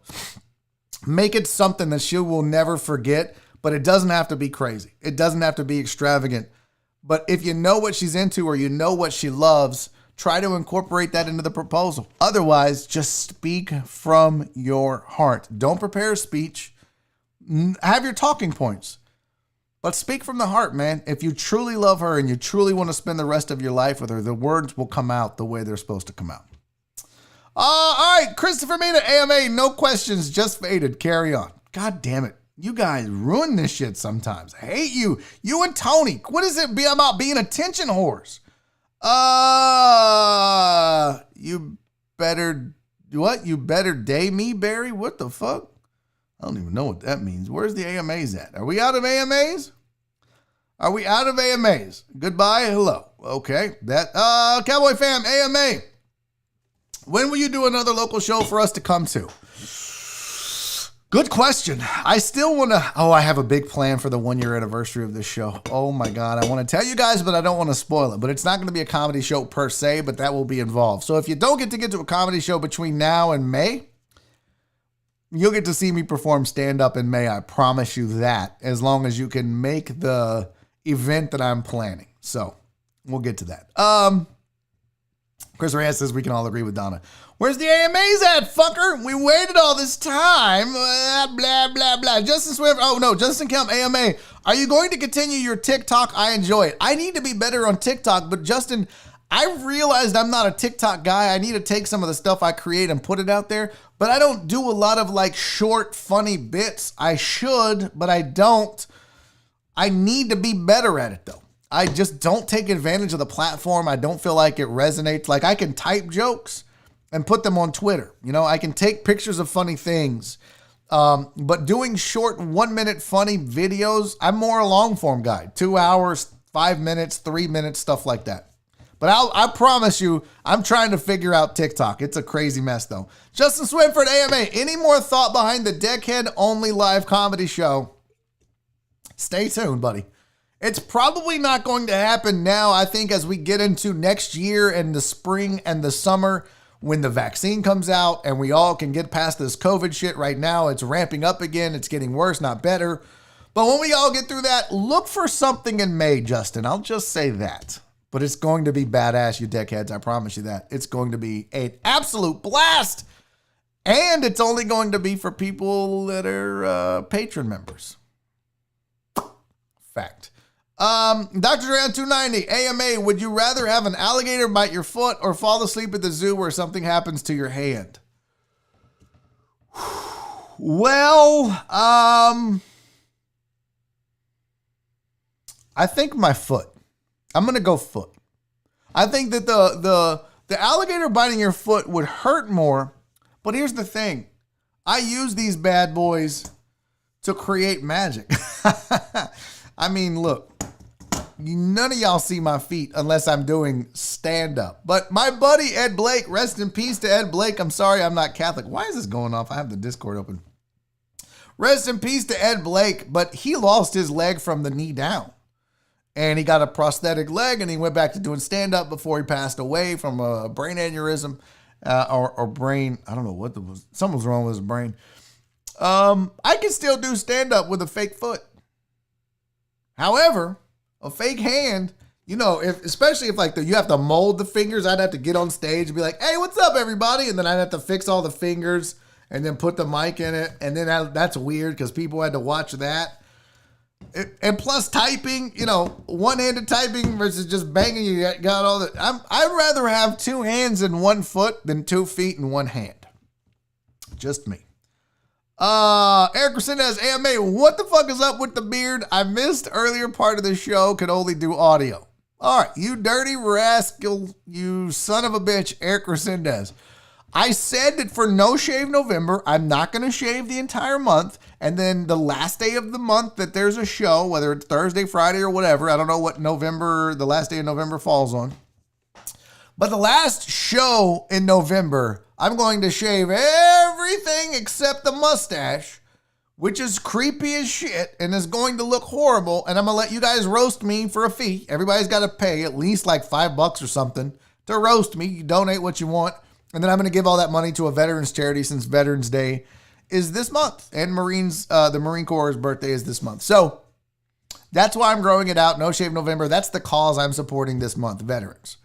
So I'm growing it out. I'm going to get roasted a whole 2 hours of letting you sons of bitches roast me in the chat for a fee. And that'll be fun. So that's the reason I'm growing it out. Otherwise, you think I'd grow out this raggedy looking mess? Virginia Buttonweed, AMA. Is there still a chance to get the chef from Real on the show? Well, I asked, but he never got back to me.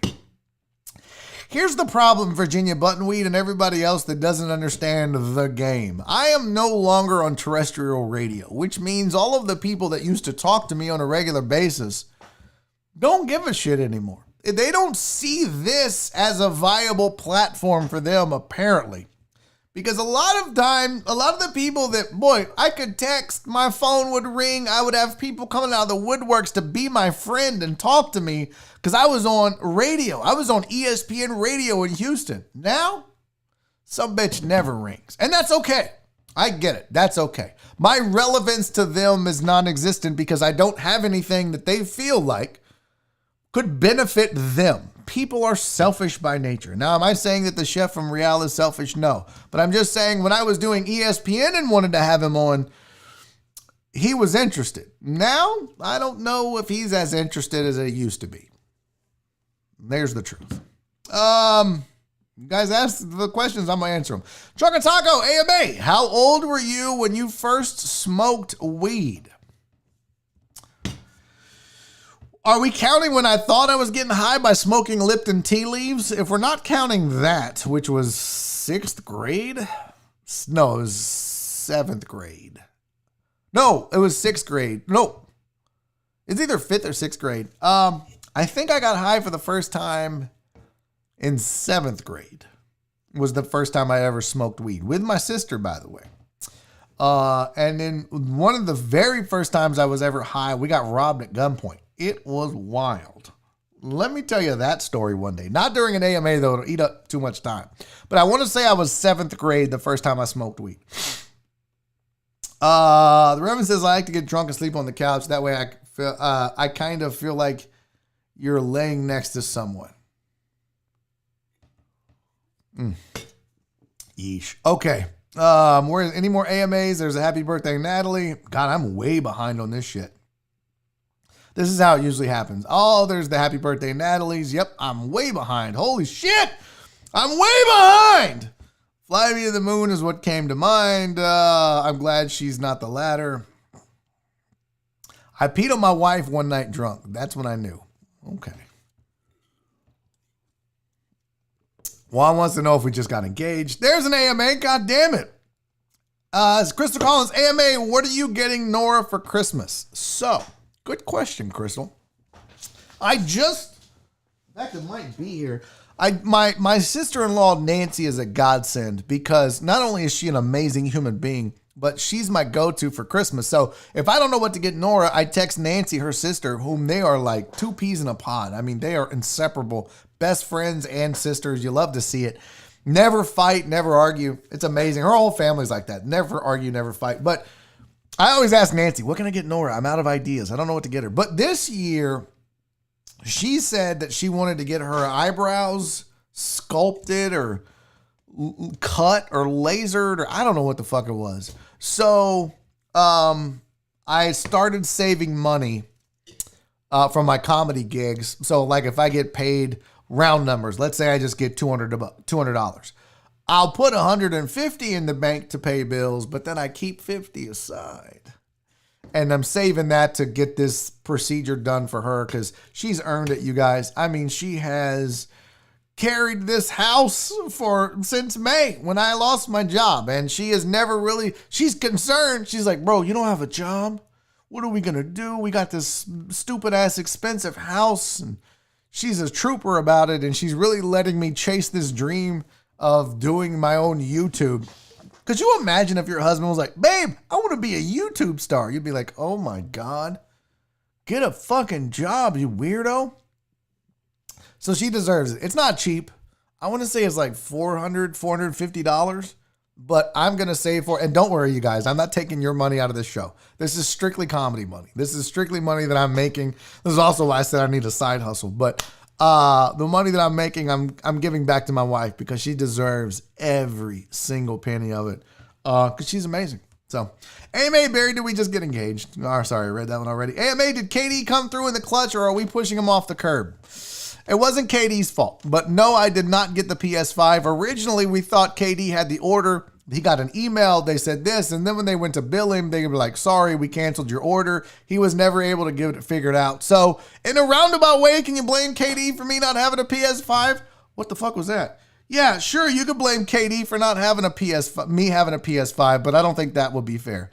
AMA 488 or Hurricane? Hurricane? I don't know what that fucking means.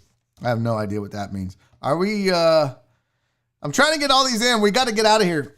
Damn, my ear itches again. P. Jones, AMA, you taking first batch of the vaccine when it comes out? Yeah, I would do that. That wouldn't bother me.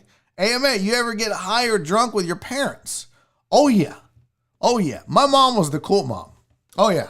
My mom let me drink when I was like 7th, 8th grade. We would get shit housed. Not high. But yeah, I've been drunk with old Jenny's mom several times. One time we got drunk and I made vodka eggs, and that was the mistake of the century. Here's a pro tip, folks. If you ever make eggs, put butter in the pan, not vodka, because they're fucking gross, even when you're drunk.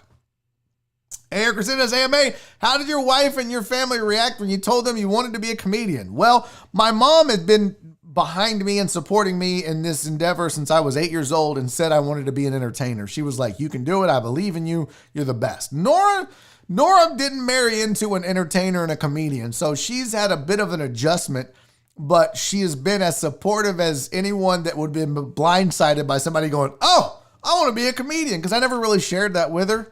I mean, I told her I thought I was funny, but it was always one of those things where, I'm an IT guy.